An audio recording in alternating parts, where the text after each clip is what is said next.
ದೆಹಲಿ ಪ್ರವಾಸ ವಿಚಾರಕ್ಕೆ ಸಂಬಂಧಪಟ್ಟಂತೆ ಮೊದಲನೇದಾಗಿ ದೆಹಲಿ ಪ್ರವಾಸ ಮಾಡಿದ್ದು ಖಾಸಗಿ ಕೆಲಸಕ್ಕೆ, ಯಾವುದೇ ರೀತಿಯಾದಂತಹ ರಾಜಕೀಯ ಕಾರ್ಯಕ್ರಮ ಇಟ್ಕೊಂಡಿರಲಿಲ್ಲ ಅಂತ ಗೃಹ ಸಚಿವ ಡಾಕ್ಟರ್ ಜಿ ಪರಮೇಶ್ವರ್ ಅವರು ಹೇಳಿಕೆಯನ್ನ ಕೊಟ್ಟಿದ್ದಾರೆ.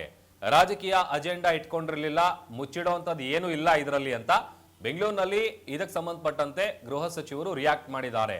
ಇನ್ನು ಸಿಎಂ ಮೂಡಾ ಪ್ರಕರಣದಲ್ಲಿ ಕ್ಲೀನ್ ಚಿಟ್ ಹಾಗೂ ಗೃಹಲಕ್ಷ್ಮಿ ಹಣ ಸಿಗದ ವಿಚಾರ, ಅದರ ಜೊತೆಗೆ ಸರ್ಕಾರದ ಆರ್ಥಿಕ ಪರಿಸ್ಥಿತಿ ಬಗ್ಗೆ ಶ್ವೇತಪತ್ರ ಹೊರಡಿಸಬೇಕು ಅಂತ ವಿಜೇಂದ್ರ ಅವರ ಆಗ್ರಹ ವಿಚಾರಕ್ಕೆ ಸಂಬಂಧಪಟ್ಟಂತೆಯೂ ಕೂಡ ಬೆಂಗಳೂರಿನಲ್ಲಿ ಗೃಹ ಸಚಿವ ಡಾಕ್ಟರ್ ಜಿ ಪರಮೇಶ್ವರ್ ಹೇಳಿಕೆಯನ್ನ ಕೊಟ್ಟಿದ್ದಾರೆ. ನಾಯಕರನ್ನು ಭೇಟಿಯಾಗಿದ್ದೀರಾ, ಏನೆಲ್ಲ ವಿಚಾರ ಚರ್ಚೆ ಆಯಿತು ಸರ್? ಮೊದಲನೇದಾಗಿ ನಾನು ಡೆಲ್ಲಿ ಪ್ರವಾಸ ಮಾಡಿದ್ದು ಸಂಪೂರ್ಣವಾಗಿ ಖಾಸಗಿ ಕೆಲಸಗಳಿಗೆ, ಯಾವುದೇ ರಾಜಕೀಯದ ಕಾರ್ಯಕ್ರಮ ಇಟ್ಕೊಂಡಿರಲಿಲ್ಲ. ನಾನು ನಮ್ಮ AICC ಹೆಡ್ ಕ್ವಾರ್ಟರ್ಸ್ ಏನು ಉದ್ಘಾಟನೆ ಮಾಡಿದ್ರು ಆ ಕಾರ್ಯಕ್ರಮಕ್ಕೆ ನಾನು ಹೋಗಿರಲಿಲ್ಲ. ಆಮೇಲೆ ಹೊಸದಾಗಿ ಹೆಡ್ ಕ್ವಾರ್ಟರ್ಸ್ ಮಾಡಿದಾಗ ಅದನ್ನು ನೋಡಬೇಕು ಅಂಥೇಳಿ ನಾನು ಅಲ್ಲಿಗೆ ಹೋಗಿದ್ದೆ.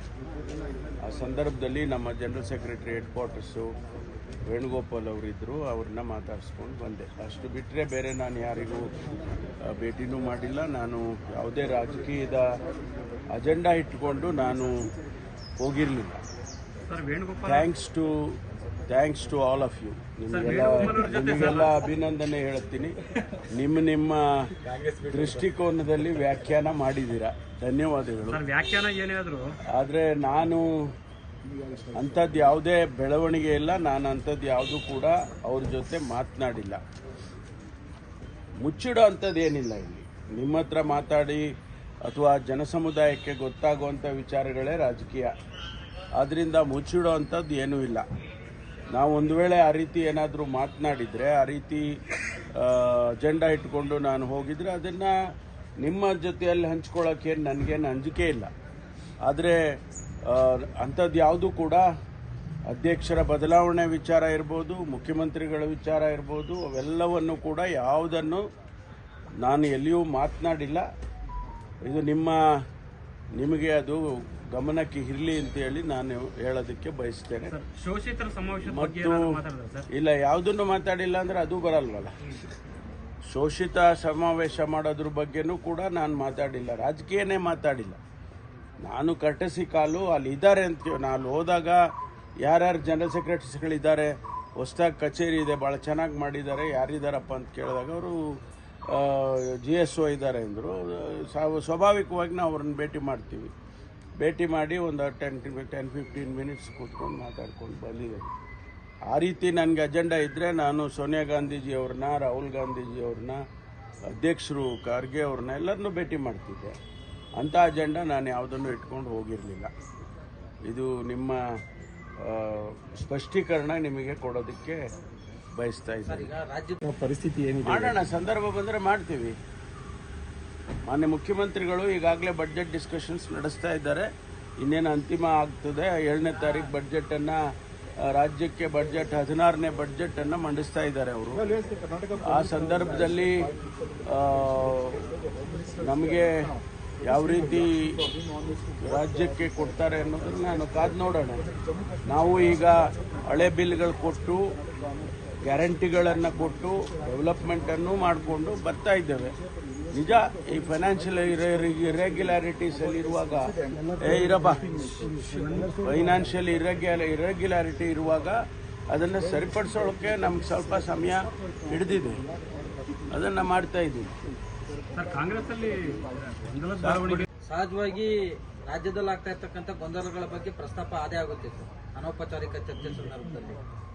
ಇಲ್ಲ, ಅಂಥದ್ದು ಯಾವುದು ಮಾತಾಡಿಲ್ಲ. ನಾನು ಅದನ್ನು ಮಾತಾಡಿದರೆ ನಿಮ್ಮ ಹತ್ರ ಮುಚ್ಚಿಡೋದೇನ್ರಿ? ಮಾತಾಡಿದರೆ ಮಾತಾಡಿದ್ದೀನಿ ಅಂತ ಹೇಳ್ತೀನಪ್ಪ. ನಿಮಗೆ ಅದರಿಂದ ನಿಮಗೂ ನಮಗೂ ಏನು ವ್ಯತ್ಯಾಸ ಬರುತ್ತೆ? ಎಲ್ಲವನ್ನು ಓಪನ್ ಆಗಿ ಹೇಳಕ್ಕಾಗಲ್ವಲ್ಲ ಅಂತ ಹೇಳ್ತೀವಿ. ಅಲ್ಲ, ಎಲ್ಲವನ್ನೂ ಓಪನ್ ಆಗಿ ಹೇಳಕ್ಕೂ ಆಗಲ್ಲ, ಅದು ಬೇರೆ ವಿಷಯ. ಆದರೆ ನಾ ಮಾತಾಡೇ ಇಲ್ವಲ್ಲ. ಇಲ್ಲ, ಆ ಥರ ಆಗಲ್ಲ. ನಾನು ಮಾತಾಡಿದರೆ ಮಾತಾಡಿದೆ ಅಂತ ಹೇಳ್ತೀನಿ. ಅದರಲ್ಲಿ ಏನಿದೆ ಸರ್? ಇನ್ನೊಂದು ಸರ್, ಕದ್ದು ಮುಚ್ಚಿ ಮಾಡೋ ಅಂಥದ್ದು ಏನಿಲ್ಲ.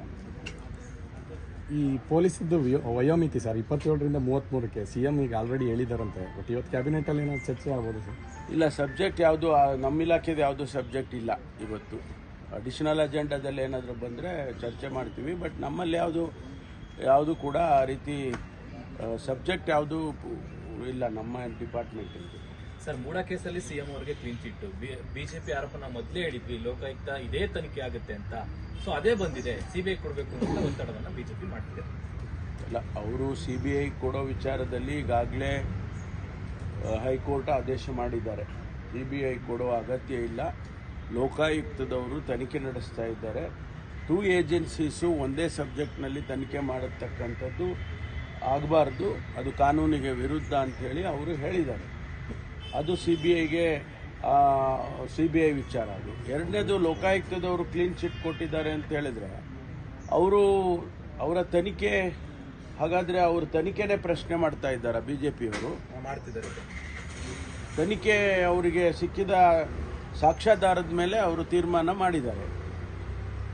ಸಾಕ್ಷಿಗಳೇ ಇಲ್ಲ, ಪುರಾವೆಗಳಿಲ್ಲ ಅಂತ ಹೇಳಿದಾಗ ಅವರು ಒಂದು ತೀರ್ಮಾನ ಕೊಟ್ಟಿದ್ದಾರೆ. ಅದನ್ನು ಪ್ರಶ್ನೆ ಮಾಡೋದು ಎಷ್ಟು ಸರಿ ಅಂತ ಅವರೇ ಯೋಚನೆ. ಇವರಿಗೆ ಅನುಕೂಲ ಆದಾಗ ಎಲ್ಲವೂ ಸರಿ ಇರುತ್ತೆ, ಇವರಿಗೆ ವಿರುದ್ಧವಾಗಿ ವಿಚಾರಗಳು ಬಂದಾಗ ಸರಿ ಇರೋದಿಲ್ಲ. ಅದೆಂಥ ರಾಜಕೀಯ ಅದು ಅಂತ ನಂಗೆ ಗೊತ್ತಾಗಲ್ಲ. ಸರ್, ವಿಜೇಂದ್ರ ಅವರು CBIಗೆ ತನಿಖೆ ಕೊಡಬೇಕಂತ ಆಗ್ರಹ ಮಾಡಿದರು. ನಾನು ಹೇಳಿದ್ನಲ್ಲ, ಈಗ ಹೈಕೋರ್ಟೇ ಬೇಡ ಅಂತ ಹೇಳುವಾಗ ಅವ್ರು ಮತ್ತೆ ಹೋಗಲಿ ಕೋರ್ಟಿಗೆ, ಕೋರ್ಟ್ ಮುಂದೆ ಹೋಗಿ ಮತ್ತೆ ಒತ್ತಾಯ ಮಾಡಲಿ CBI ಕೊಡಿ ಅಂತೇಳಿ.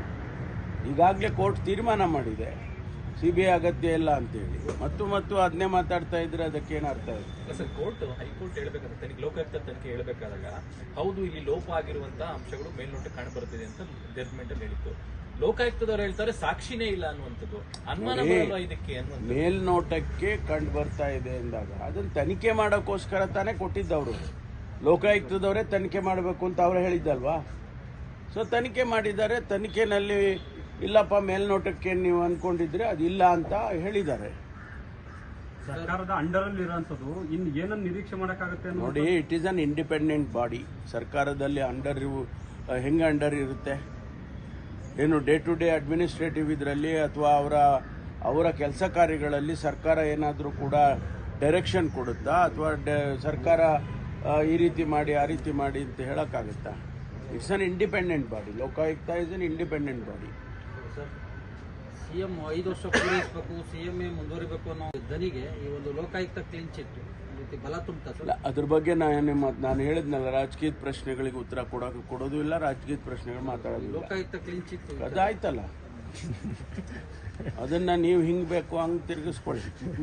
ಗೃಹಲಕ್ಷ್ಮಿ ವಿಚಾರಕ್ಕೆ ಸಂಬಂಧಪಟ್ಟಂಗೆ ಹಣ ಸರಿಯಾದಕ್ಕೆ ಫಲಾನುಭವಿಗಳು ಸ್ವಲ್ಪ ಒಂದೆರಡು ಏರಿಯಾನಲ್ಲಿ ಸ್ವಲ್ಪ ನಿಧಾನ ಆಗಿದೆ. ಇಲ್ಲ ಸರ್, ರಾಜ್ಯಾದ್ಯಂತ ಆಗಿದೆ. ಅದೇ ರಾಜ್ಯಾದ್ಯಂತನೇ ಒಂದೆರಡು ಇಲಾಖೆಗಳೆಲ್ಲ ಆಗಿದೆ. ಅದನ್ನ ಈಗ ಸರಿಪಡಿಸ್ತೀವಿ ಅಂತ ಮುಖ್ಯಮಂತ್ರಿಗಳು ಹೇಳಿದಾರಲ್ಲ, ಈಗ ಹಣ ಬಿಡುಗಡೆ ಮಾಡ್ತೀವಿ ಅಂತ ಹೇಳಿದ್ದಾರೆ. ಸರ್, ಆಮೇಲೆ ಡೇ 1 ಇಂದ ಗೃಹಲಕ್ಷ್ಮಿ ಪ್ರಾರಂಭ ಆಯಿತು.